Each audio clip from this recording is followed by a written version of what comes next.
காட்டவும் சரிதான். மார்பில் பூணல் அணிந்தவருக்கு காட்டவும் சரிதான்.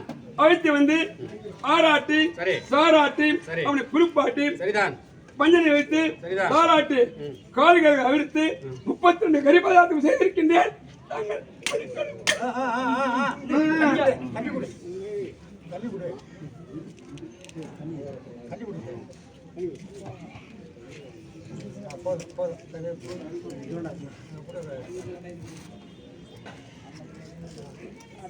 எழுந்து வாருங்கள், தாமதம் வேண்டாம்.